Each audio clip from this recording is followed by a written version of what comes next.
Card design is deeply satisfying because it's a poetic, computational process of constructing analogies. You're taking little pieces of written cardboard and making them simulate the behaviors of people, nature, objects, anything in the world. The surface of your table has become a world.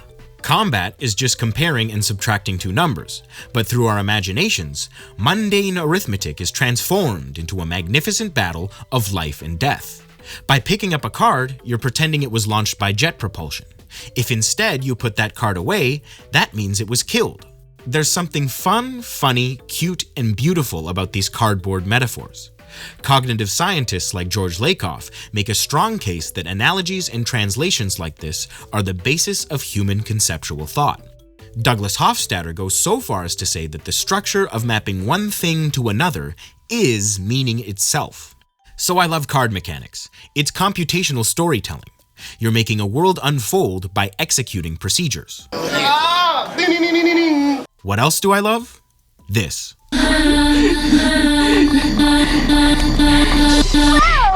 You already?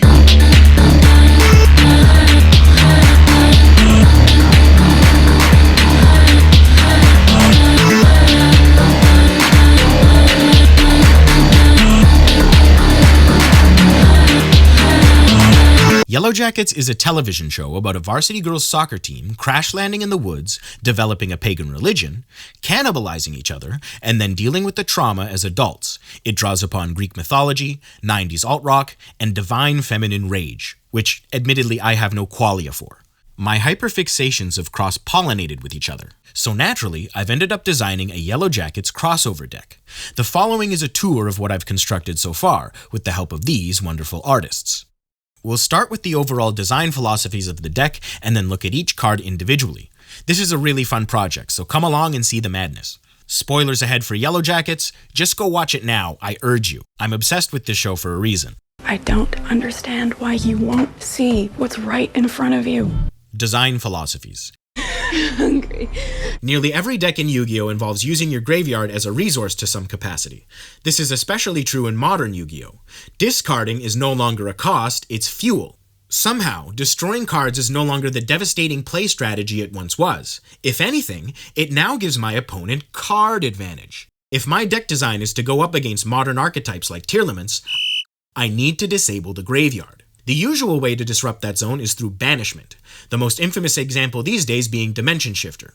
However, banishment doesn't work for a Yellowjackets Yu-Gi-Oh! Crossover because the lore of the game depicts banishment as sending cards to another reality or dimension, hence the name Dimension Shifter and all the various different dimension cards. Although Yellowjackets is metafictional and its themes of trauma play on everyone's awareness of the show as a show. I die? Dead? You've been here already, Maury. You could let it be different. Oh my God, fuck off!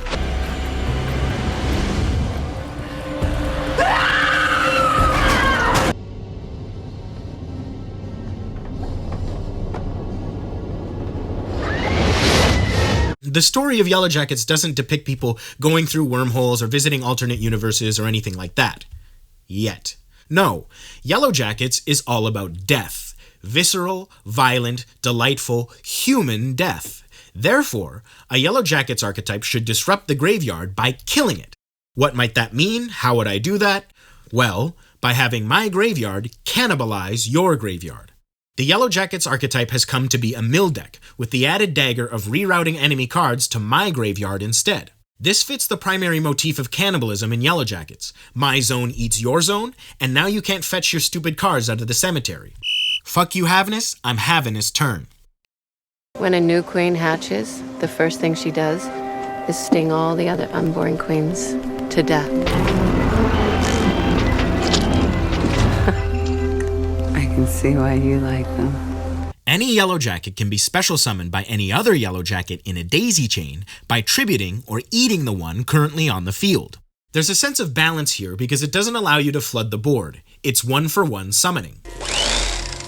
What happened to your hands? Oh, don't pretend that you don't like this. This special summon effect comes at a cost of 1,000 life points every time.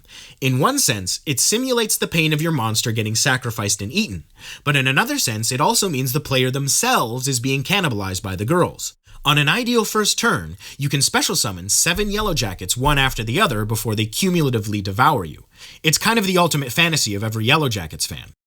Call me, Shauna.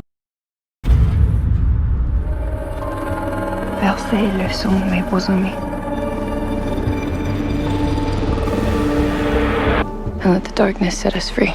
Ritual sacrifice and tributing are a core motif in Yellowjackets, but it's also a core mechanic of Yu-Gi-Oh! So play-wise, it's nothing new or special. This shit ain't nothing to me, man. Tributing Javi for Lottie is a monumental moment in Season 2. But in Yu-Gi-Oh!, that's a standard game event that's pretty much as old as the game itself. In order to really bring out the flavor of this story element, we need to make tributing and ritual summoning extra rewarding, and not just a commonplace occurrence.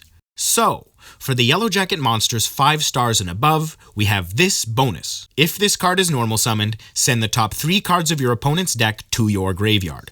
I like how this solves our spec by building on the graveyard cannibalism mechanic we've already established. It makes the archetype cohesive and self-synergizing. Promote synergy! Okay, that's tributes, but what about ritual summoning? Well, to get there, let's finally sink our teeth into the juiciest part of this project. Make some noise for your New Jersey State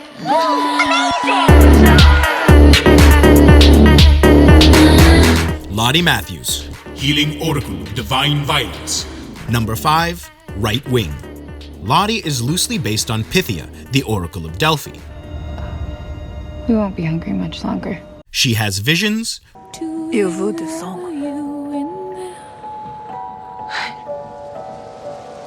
What did you say? Are you joining for lunch?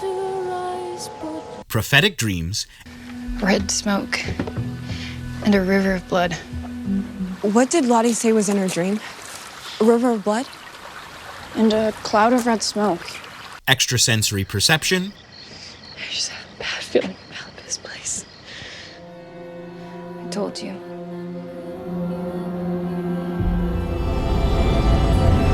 and she is a sensitive shaman lighting the way through the darkness of their inner souls.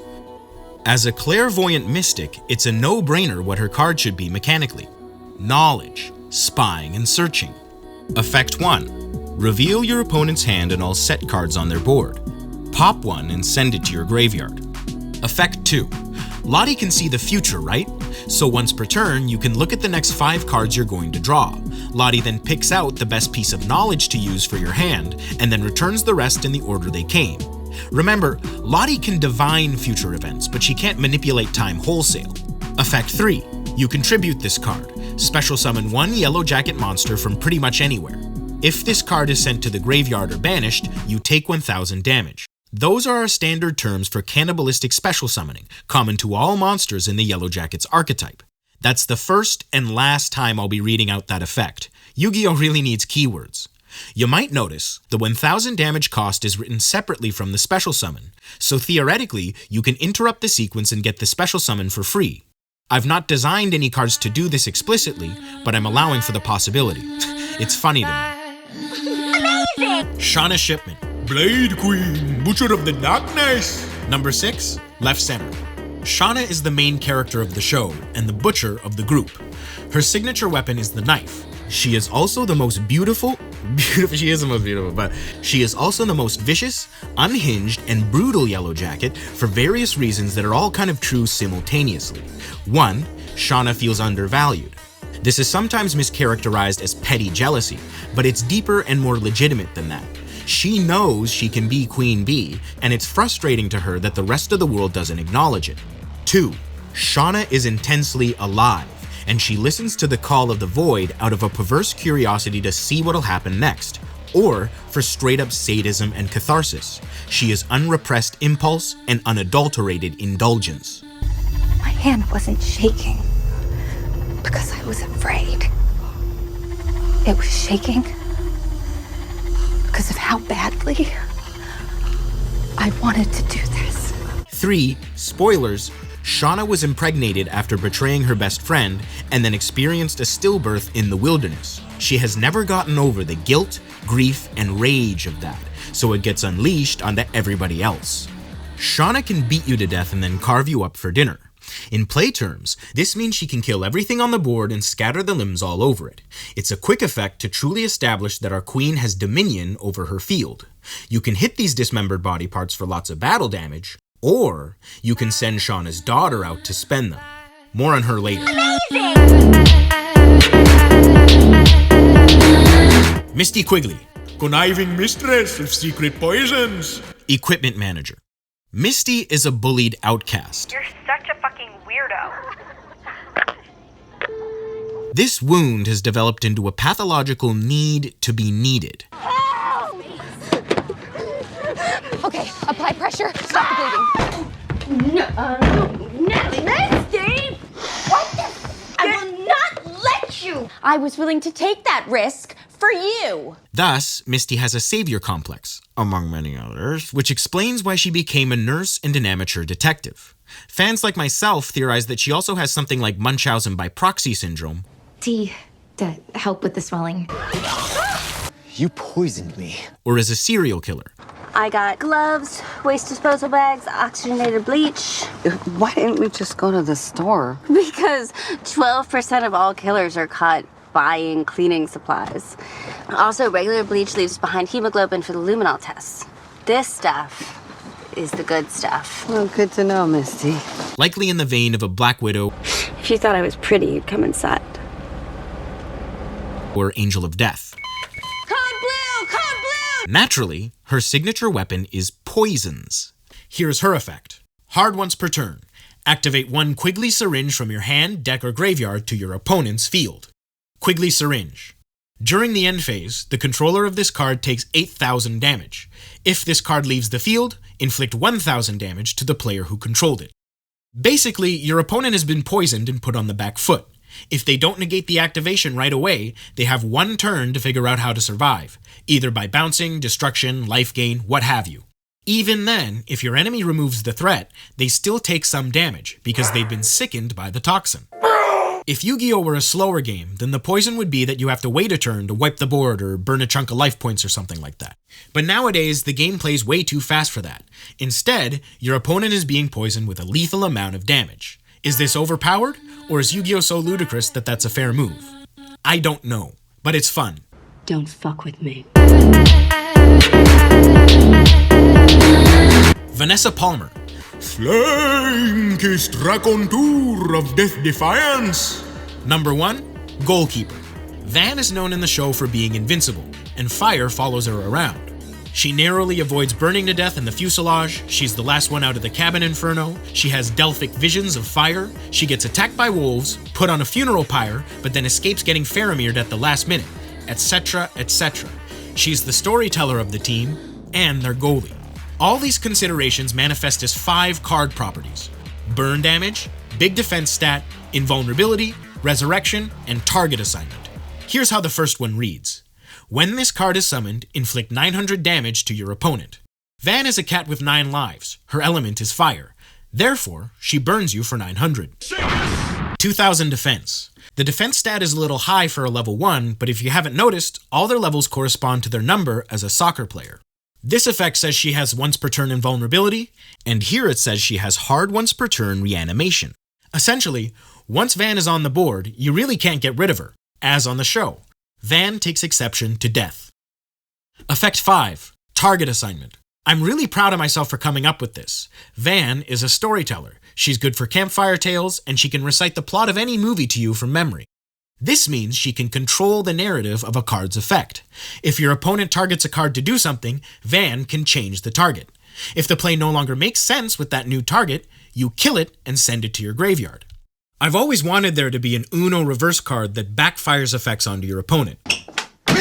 Though that's actually too narrow and overpowered for Van here. No, I don't.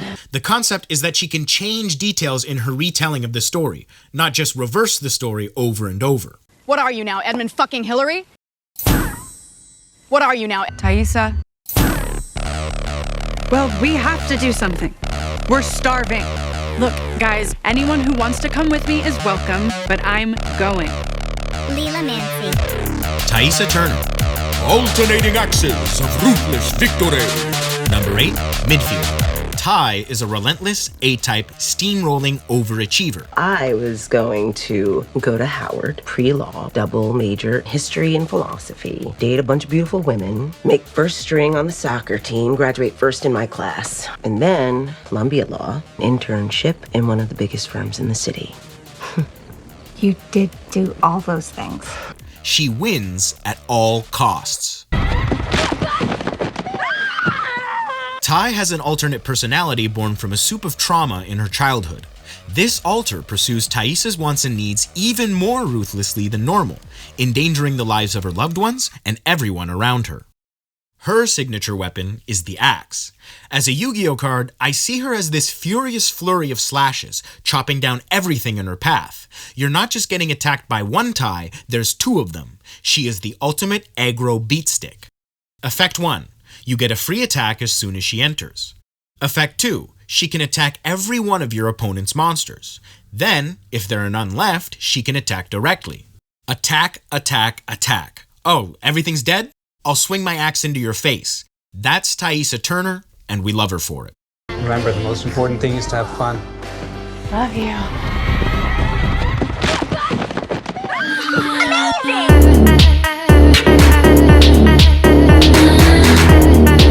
Natalie Scatorccio, slick sharpshooter of despair and salvation. Number 7, wide midfielder. Natalie is cool as fuck. She's feedback in an amplifier, a chain-smoking wily raccoon in a Porsche with a gun, and no guitar because she smashed it over a cop's head. Not only is Natalie the craftiest yellowjacket, she has the biggest heart of all of them, and because of this, she spent her life trying to destroy herself. Natalie is the reason why the yellowjackets are alive. She was the one out hunting food with her signature weapon, the rifle. And she pulled off a crazy trick play in the wilderness which ultimately led to their rescue. For this, Natalie is your negation and removal, your lifeline. Effect 1. Once per turn, when a card is activated, you can say no. This effect is extra cunning, fitting for Natalie, because she can negate your own cards too. It allows for creative interrupt combos or the ability to hit the kill switch on your own chain.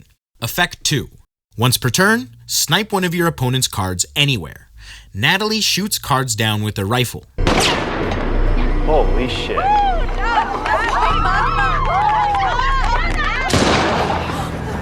away from her!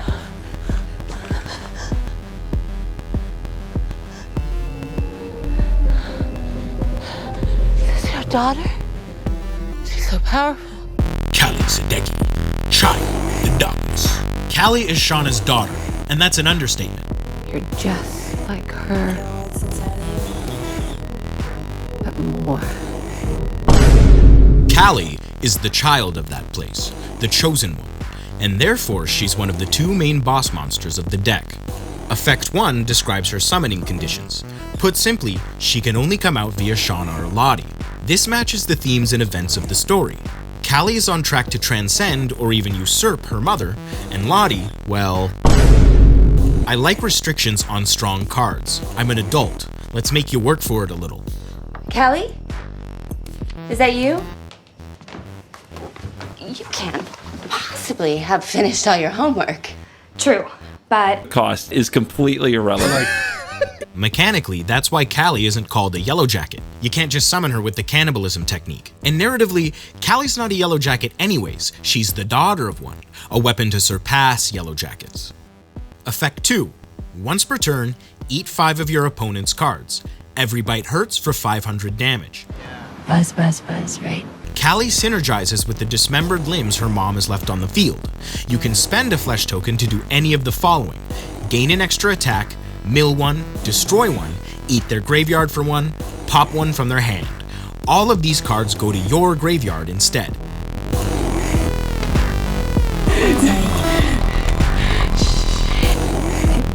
Our baby. You already gave us you. No! Stop it. Stop it. What's that? French? Il va toujours de ça. Il va toujours de ça. Il va toujours de ça. It wants something. Il voulait plus de ça. Blood? Il voulait plus de ça. I think she's saying blood. Not the word I want to be hearing right now. Ils sont cool ici. shit, more blood stuff. I don't know. You see? Here? Here. She's staying here. You must smell blood. Or else. Or else what, Lottie?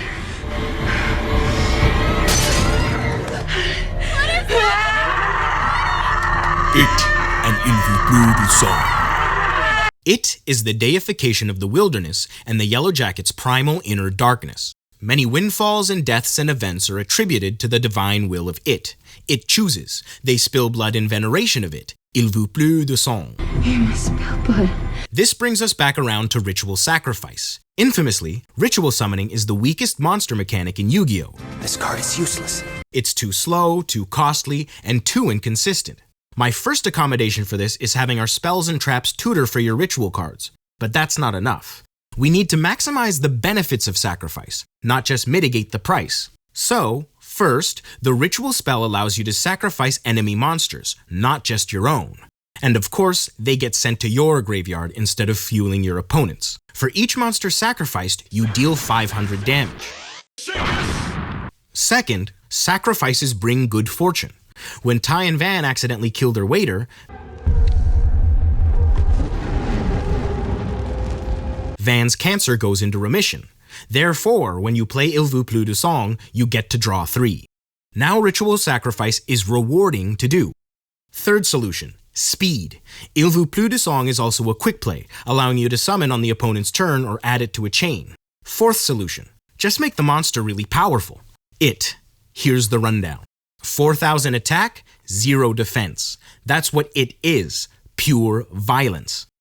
Unaffected by card effects. I agree with Alex Simo that such a clause is anti-play and doesn't really belong in any game whatsoever, but there's a storytelling purpose in this case. It is incorporeal, whether it's a figment of their imaginations or a supernatural entity. You know there's no it, right? It was just us. So of course you can't interact with it. It's not there. Are you there? Hard once per turn. If this card leaves the field, special summon it from the zone it was sent to. We've invested tempo and resources into the card. Let's make sure it sticks around. It boosts all yellowjacket attacks by 800, fueling their bloodlust. 800 is a reference to the 8 survivors of the wilderness. It's not an 8, it's an infinity. Yeah, okay, Aristotle. It can take a meat shield hostage and steal a back row card. If your own back row is clogged, you send the stolen card to your graveyard instead. These yoinking abilities imitate the idea that it wants. It is endlessly hungry. Il vous pleut de sang. Both of these effects, stat boosting and stealing, correspond to the supernatural concept of possession. It is inside them, driving them to hunt. It takes. Now, to really give the card gas, I'm adding a mill effect. It gets to eat 5 of your opponent's cards. Finally, we've created the first good ritual monster in Yu-Gi-Oh! Let's get into the spells and traps. These are all references to iconic moments in the show. Pretty much all of them make me laugh. I can't believe you thought I was going to book club this whole time. What? There's no book club? Non-existence of book club. This trap is an anti-tutor card. Your opponent only has draw phases for the rest of the game, basically. Like with ritual monsters, I'm interested in revitalizing trap cards. It's a travesty that a third of the game has been rendered nearly unusable by power creep. Personally, I think the main solution is just to give all trap cards a removal penalty. If this card leaves the field, punish the opponent. By definition, a trap should trap you. Escape must be just as painful as remaining ensnared. So, the removal penalty here is that your opponent loses a card, and you get Shauna onto the field. I'm proud of the title for 2 reasons. 1, it has a double meaning that puns on card game terminology. There's no book club. No books means no library, means no tutors allowed. The name of the card told me what the effect was. It essentially designed itself. 2, card names in Yu-Gi-Oh! Have a very unique flavor. They're overly formal and gothic. I summon no base moment of nefariousness! Non-existence of book club sounds like something a creepy wizard or an old gay vampire would say. Of course, this oddly formal language is partly just a consequence of translating from Japanese, but it also derives from the fantasy horror vibe of early Yu-Gi-Oh! Speaking of puns, Machinations of an altar personality. This pun refers to Ty's altar personality sacrificing lives at altars. Again, it matches the tone and diction of a Yu-Gi-Oh card. And all of this encapsulates what I love about this crossover project. Everything just seems to fit together so nicely. This is what it wants. Us to be together. My original idea was to end your opponent's turn. It would mimic how Alter Tai overrides control of Tai's body. Hang up. You're not what she needs. You've never known what the fuck she needs. And how both of them steamroll over people in general. I'm just saying. What? What are you just saying? That the fucking woods don't want us to leave? Do you know how insane that sounds? The woods don't give a shit. But turn skipping is too much. I may as well just write "you win the game." That's not even considering how a turn skip would synergize with Quigley's syringe to create a guaranteed win. No, we have to zoom in a little for the sake of balance. We only end a single phase, and it can be used on your own phases too, in case you need to Alt F4 out a battle or something like that. Last effect, as you'll see with other spells and traps, this card helps set up your ritual summon. In your name we pray. Amen. Amen.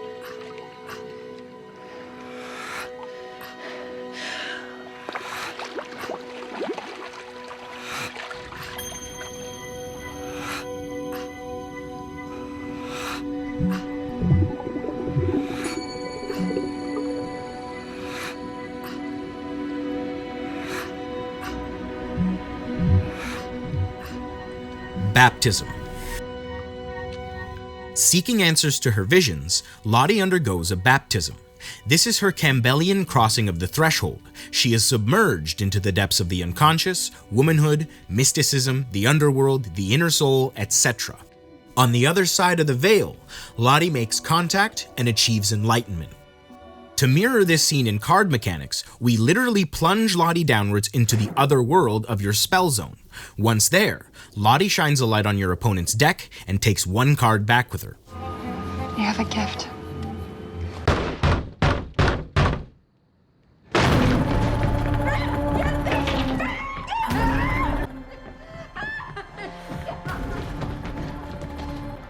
Hey, you've reached Natalie. You know what to do.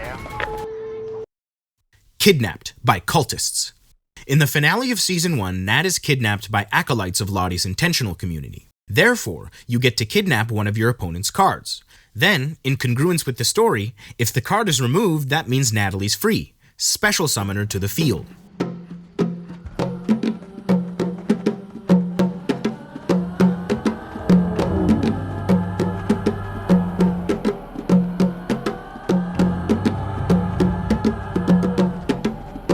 Cannibal Bacchanal.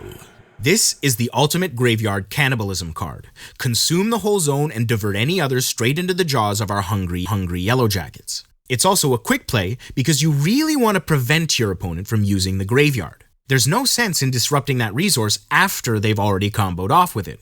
It would be really fun to see this card in a mirror match, where you and the opponent go back and forth eating each other's graveyards like some kind of necrophagic vomit battle. Now that's a party idea. So we've got so much to celebrate. Do we need a reason? We have dresses, we have booze, we can decorate, have a sort of moon homecoming. Or like a doom homecoming. A Doomcoming. This card hates on all modern summoning mechanics. It rips 8 cards out of your opponent's silly little toolbox. Yours too, but if you're running a Yellowjackets deck, you don't care. It's okay. Who wants us to?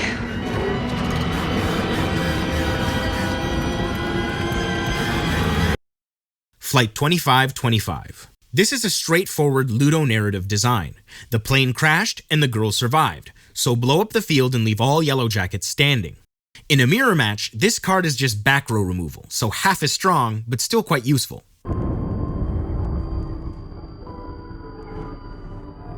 Sic transit, Gloria Mundi. Jackie was the boss of the old world, but we're in the wilderness now, and it froze her ass to death. Thus, this card freezes boss monsters. Her death is the major turning point for the girl's descent into occult violence, so fetch Il Vous Plus du Sang or It to get your ritual sacrifices going.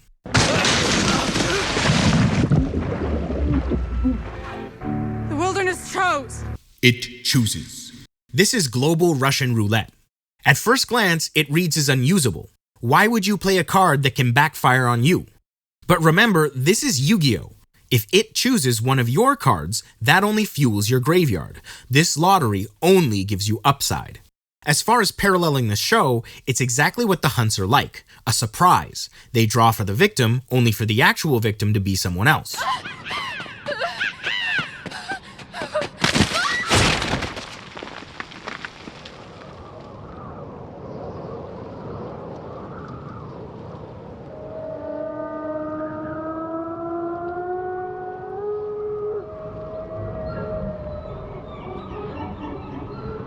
You've been here already. Yellowjackets fans might wonder why I didn't call this card Pit Girl. First of all, that has always only ever been a fan term, just like Antler Queen, and it was a placeholder name for the girl because we didn't know who she was until Season 3. Pit Girl does not refer to the event of the death in itself, so it's a bad name. The title should derive from the actual story. Thus, you've been here already. It's more ominous and menacing too. Two of Yu-Gi-Oh's most classic cards already involve falling into a pit. I had to try to break new ground here. To start, it's a generic one-for-one kill. Adding specific stipulations and conditions would only weigh it down. Trap cards have enough viability problems as is. On the topic of viability, this card also helps get your ritual summon going.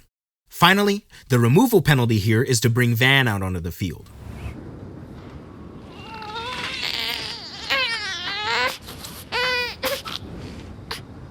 Sorry, I didn't think I wanted you. I guess you probably knew that. But it was all really complicated. I'll tell you all about it someday. Maybe you'll understand. Maybe you won't. The point is, I was wrong. And I love you so much. And I can't wait to see who you become, where you'll go, what you'll do. Key is the most devastating, upsetting episode of Yellowjackets. A part of me thinks it's too heavy and heartbreaking to approach. However, this is a storytelling project. We're translating the narrative of Yellowjackets into the medium of card mechanics. Key is a fundamental chapter of that story, and it would be incomplete and dishonest not to include it. To censor this moment from the card pool would be the same thing as omitting Shauna. I think something is broken, Lottie. But how do we do it justice? I think we need a card effect that shuts down the game and creates, essentially, a moment of silence. Here's how it reads. Shuffle all cards on the field into their owner's decks. Both players take 600 damage for each card shuffled this way. For the rest of this turn and the next 2 turns, neither player can activate cards or effects. What this produces: an empty field representing the barrenness and calamity of grief, both players suffering critical harm, just like Shauna. We lost a lot of blood and you were unconscious. We thought we lost you. Lastly, it gives us a world state of complete stasis and shock. No interaction, no progression, no play, nothing. Both players just sit there, drawing cards in silence, and watching their faces pass in mourning. Okay, that was somber, and rightfully so. Let's do a bit of self-care here. I think I have the soothing balm. Purple flower, heliotrope. It's heliotrope, it's not purple. We make the dye ourselves from the flowers used to treat wounds. Lottie is a healer. Therefore, this card is a suite of replenishment effects, corresponding to the resource that was depleted: life, hand, or field. Wow. Deep.